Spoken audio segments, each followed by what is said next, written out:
Yeah, definitely. So if you thought last week's course was, tree lined and tight, this literally looks like a bowling alley. This is like a single lane highway cut between, redwood trees, but kind of it gives you the feeling of you have tall trees both sides of the fairway on most holes, and you really don't have the ability to work the ball much. You have to, a lot of times, hit it to a certain point, and it makes it very difficult for guys that, spray a little bit, you're going to be in the trees or out of bounds, or there's a lot of water as well. So it's definitely a guy who's, a tactician. Someone who, if I told you hit it 250 yards in the left side of the fairway, you could do that, right?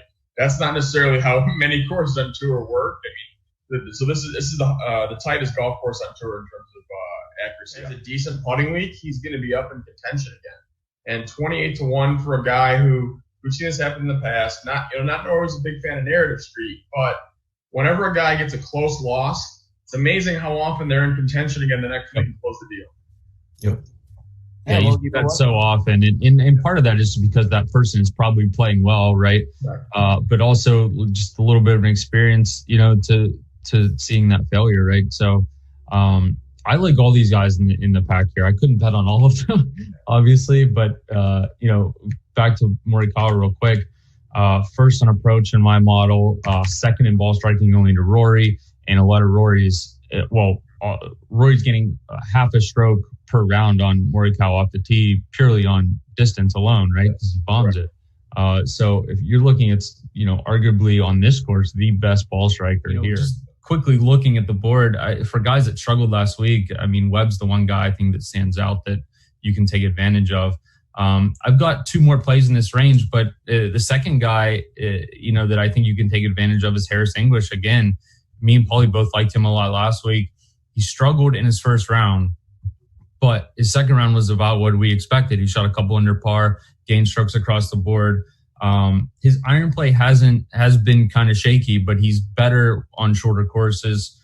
His short game, I have him 10th in this field, and I got him 150-1. I mean, he was half that last week with a similar field. So, I think if you're talking about one bad round, it's just my model's not going to look at one bad round and say, this guy shouldn't be considered anymore, or that his odds should double here. Yeah, so there's one other bet that I think has a massive amount of value. This one is actually over on DraftKings. So this is for a top 40 bet is Luke Donald at plus 300. So Luke Donald's finished top 40 at this event 9 of the last 10 years.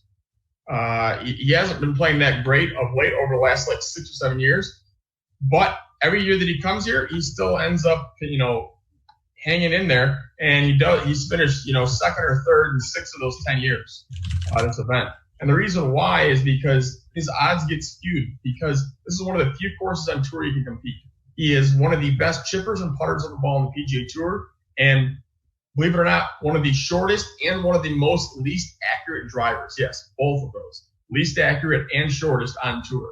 So that means that almost every week he has absolutely no chance. But here he can kind of just keep it in play a little bit, and a lot of guys are going to miss the greens, and he can just chip it and putt his ass off, and he just hangs in there.